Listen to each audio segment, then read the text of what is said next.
سلام ستړي مشئ زه شبنم مزدري یم د مهمو کورنیو او نړیوالو خبرونو لپاره امپراتور ټي وي یوټیوب چینل در سره سبسکرایب کړئ. افغان پیلوټه 1 اگست می هیلې مړې کړې، بل اگست د اروپا اسمانونو ته پرواز راکړ. 24 کلنه محدثه میرزايي هغه افغان پیلوټه ده چې په 2021 کال اگست کې پر افغانستان د اسلامي امارت له واکمنېدو وروسته بلغاریا ته جلا وطنه شوه. نوموړې اوس بلغاریا کې اوسېږي او له څه باندې یو نیم کال وروسته توانېدلې یو ځل بیا د پیلوټۍ دنده پیل کړي، خو دا ځل د افغانستان پر اسمانونو نه بلکې د اروپا اسمانونو ته الوتنې کوي. هغې رسنیو ته په خبرو کې ویلي پیلوټي مې له ماشومتوبه د خوښۍ مسلک وه، ما چې د پیلوټۍ کوم جواز او اسناد لرل بلغاریا کې هغه ونه منل. راته یې وویل زموږ لپاره افغانستان نور هیڅ نشته او دا اسناد نشو منلی.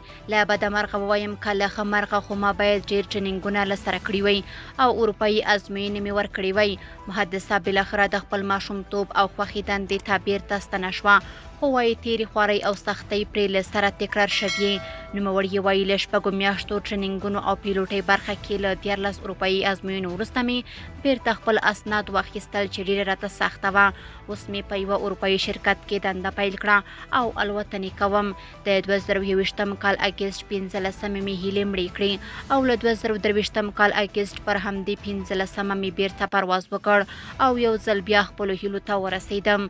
هغې د 2023 کال فبرورۍ پر 28 د کم ایر شرکت یوه الوتکه له هراته کابله او له کابله بیرته هرات ته والوځوله.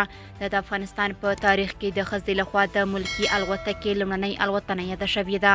د یادې افغاني پیلوټې د الوتنه د کم ایر شرکت پر بوینګ 237 الوتکې وشوه چې شاوخوا 90 دقیقې وه. د دغې الوتکې ټوله 4 تنه عمله هم ښځې وې. د افغانستان هوایي چلن ادارې هغه مهال رسنیو ته ویلي وه د سویلي اسیا کې لومړنۍ الوتنه ده چې د ښځو لخوا ترسره کیږي. نوموړي افغانستان کې د ښځو او نجونو وضعیت ته په اشاره ویلي سره له دې چې افغاني ښځې دا ډول کارونو ترسره کولو ته ډېر کم لاسرسی لري، خو نیکمرغه ده چې خپلو هیلو ته رسېدلي. محدثې د ښوونځي درسونه په کابل، امریکا او کاناډا کې بشپړ کړي او د پیلوټۍ زده کړې هم په فلیپین، کاناډا او بیا بلغاریا کې کړي دي او کابل کې هم د کم ایر شرکت کې د بوینګ زده کړې کړي.